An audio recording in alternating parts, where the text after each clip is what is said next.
प्रमोद कृष्णम क्या कह रहे हैं, अब आपको वो भी सुनवाते हैं। हिंसक बताने की कोशिश कर रहे हैं, ये घोर निंदनीय है। हिंदू जिसमें क्षमा है, शीलता है, दया है, करुणा है, प्रेम है, सद्भावना है, हिंदू हिंसक हो ही नहीं सकता। जिस धर्म में चींटी को मारना भी पाप है, वो भला हिंसा की अनुमति कैसे दे सकता है? तो हिंदुओं को हिंसक बताना, मुझे लगता है ये राहुल गांधी जी ने घोर पाप किया है और पूरे हिंदू समाज को अपमानित करने का काम किया है, हिंदू भावनाओं को ठेस पहुंचाने का काम किया है।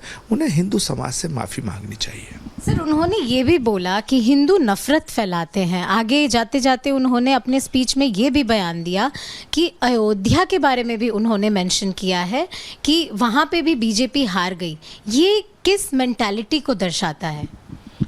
एक्चुअली वो ये कहना चाहते हैं कि राम के मंदिर को बनाने का कोई फ़ायदा बीजेपी को नहीं मिला।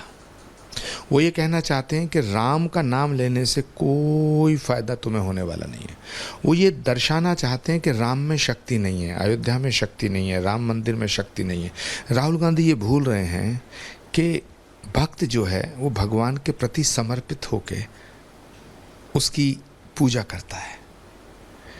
भगवान राम के मंदिर में हम इसलिए नहीं जाते कि हमें कुछ मिलेगा। हमें भगवान ने जो जीवन दिया, हम ऐसा मानते हैं ये भगवान की कृपा का असर है। तो भगवान के प्रति श्रद्धा रखना राजनीति का विषय नहीं है। ये बात राहुल गांधी जी की समझ में नहीं आएगी।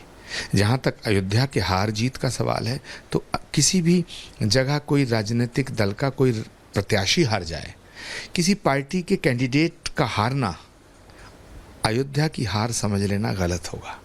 अयोध्या न कभी हारी है, न कभी हारेगी।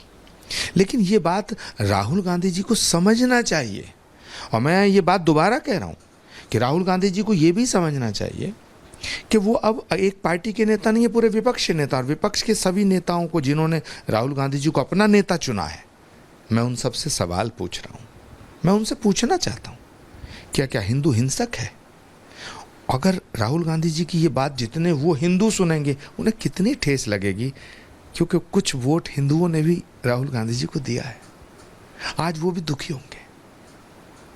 पूरे समाज को आप कटघरे में खड़ा करना चाहते हैं, पूरे हिंदू कम्युनिटी को आप हिंसक बताना चाहते हो।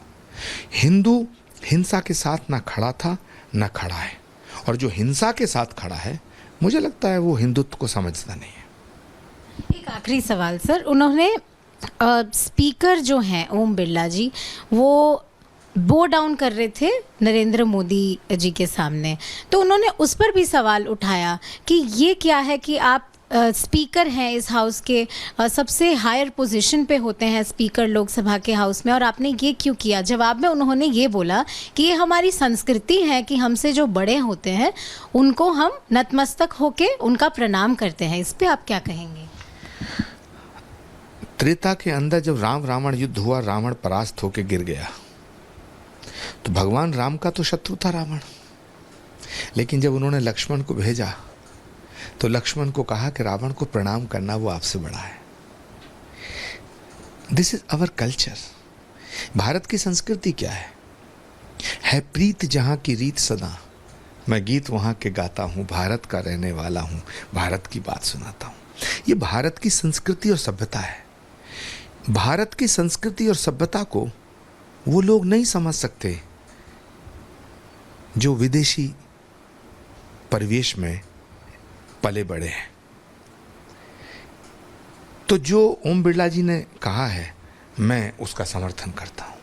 भारत की संस्कृति यह है कि अपने से बड़ों का आदर करो, अपने से बड़ों का सम्मान करो। और उन्होंने बिल्कुल ठीक कहा कि जो हमारे सामने हमसे आज भी कोई बड़ा आता है, तो हम उसे प्रणाम करते हैं, संभव होता तो उसके चरण स्पर्श करते हैं।